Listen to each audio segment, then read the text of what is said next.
नमस्कार. आज आपण श्री स्वामी समर्थांच्या 21 नामजपाचं एक अतिशय सुंदर आणि भक्तिपूर्ण पोस्टर डिकोड करणार आहोत. यामागे आपला उद्देश अगदी सोपा आहे. या पोस्टरची रचना कशी आहे, त्यात नेमके कोणते निर्देश दिले आहेत आणि त्यातून मिळणारी आश्वासनं काय आहेत, हे सगळं आज आपण समजून घेणार आहोत. तर वेळ न दवडता थेट विषयाला सुरुवात करूया. आणि सुरुवात करतानाच हे प्रसिद्ध आणि भावनिकरित्या अत्यंत जवळचं असं वाक्य पहा, भिऊ नकोस, मी तुझ्या पाठीशी.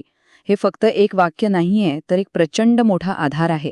या संपूर्ण दस्तऐवजाचा आणि आचरणाचा तो गाभाच आहे असं म्हणायला हरकत नाही. आता हे मूळ पोस्टर पहा. हे केवळ एक चित्र नसून एका विशिष्ट आध्यात्मिक साधनेचं मार्गदर्शन करणारी एक परिपूर्ण पुस्तिकाच आहे. म्हणजे या एकाच पानावर पूर्ण दैनंदिन साधना कशी असावी याची अतिशय उत्तम मांडणी केलेली आहे. आता आपण पाहूया याचा उद्देश आणि आश्वासने. जपाचं मुख्य कारण काय आहे? पोस्टरच्या वरच्या भागात मुख्य जपाच्या आधी आणि नंतर एक स्पष्ट कारण आणि परिणाम म्हणजे कॉज अँड इफेक्ट प्रकारचं आश्वासन दिलंय. ह्यात अगदी स्पष्टपणे सांगितलंय की हा जप केल्याने 2 मुख्य गोष्टी घडतील. पहिली म्हणजे सर्व इच्छा पूर्ण होतील आणि दुसरी सर्व अडचणी दूर होतील. इथं सगळ्यात महत्वाचा मुद्दा म्हणजे यात मनोकामना हा अत्यंत सुस्पष्ट शब्द वापरला आहे. मनोकामना म्हणजे काय? तर मानवी मनातील अगदी खोलवर रुजलेल्या इच्छा. स्वामींच्या कृपेमुळे या अतिशय वैयक्तिक आणि खोलवर असलेल्या इच्छा नक्की पूर्ण होतील अशी 100% खात्री इथं दिली गेली आहे. यानंतरचा भाग आहे दैनंदिन साधना, म्हणजेच हा जप नेमका कसा करावा. सुरुवातीला दिलेले हे निर्देश पहा. अतिशय थोडक्यात आणि एकदम सोप्या भाषेत ही पद्धत सांगितली आहे.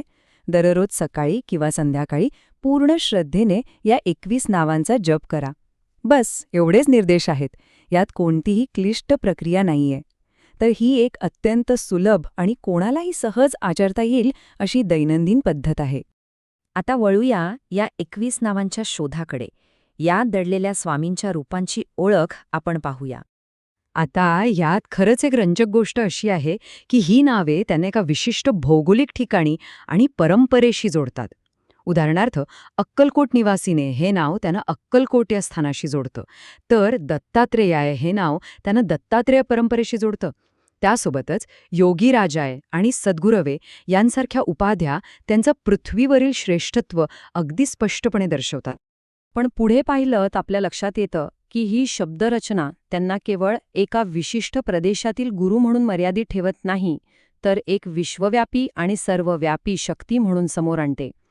विश्वंभराय म्हणजे विश्वाचं पालनपोषण करणारा, सर्वज्ञाय म्हणजे सर्व काही जाणणारा आणि अनंत कोटी ब्रह्मांड नायकाय म्हणजे अनंत कोटी ब्रह्मांडांचा स्वामी.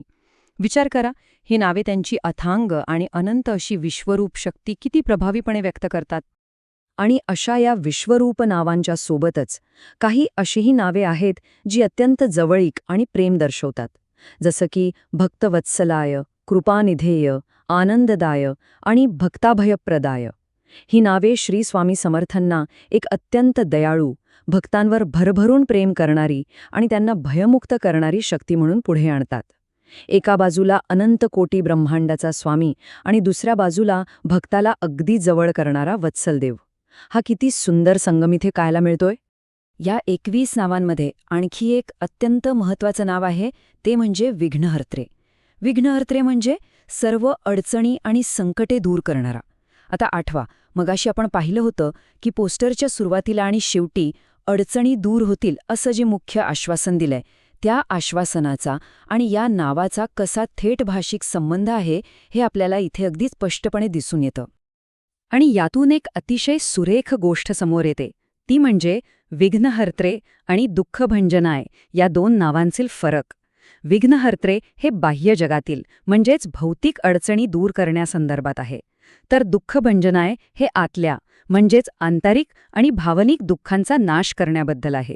थोडक्यात सांगायचं तर ही नावे शारीरिक आणि भावनिक अशा दोन्ही प्रकारच्या वेदनांवर कशी मात करतात हे यातून सिद्ध होतं. आता पाहूया शेवटचा आणि अत्यंत महत्त्वाचा भाग, अंतिम शाश्वती आणि मनाला मिळणारी शांती. चला तर मग पाहूया हे कसं उलगडतंय. तळाशी असलेल्या या ठळक केशरी रंगातील मजकुराकडे थोडं लक्ष द्या. खरं सांगायचं तर हे वाक्य या संपूर्ण दस्तेवजाचा एक भक्कम भावनिक आधार आहे. वरील 21 नावांचा जप पूर्ण केल्यानंतर हे दृश्य साधन थेट मनाला एक वेगळी शांती देण्याचं काम करतं. भिऊ नकोस, मी तुझ्या पाठीशी. हे अत्यंत शक्तिशाली आणि प्रचंड ऊर्जा देणारं वाक्य आहे. 21 नावांचा तो ठरलेला जप पूर्ण केल्यावर ही एक ओळ साधकाला मिळणारा अंतिम दिलासा आहे. त्यातून असा एक अढळ विश्वास मिळतो की आपलं सगळं आचरण पूर्ण केल्यानंतर आपल्या पाठीशी एक असीम, सुरक्षित आणि अतिशय मोठी शक्ती खंबीरपणे उभी आहे.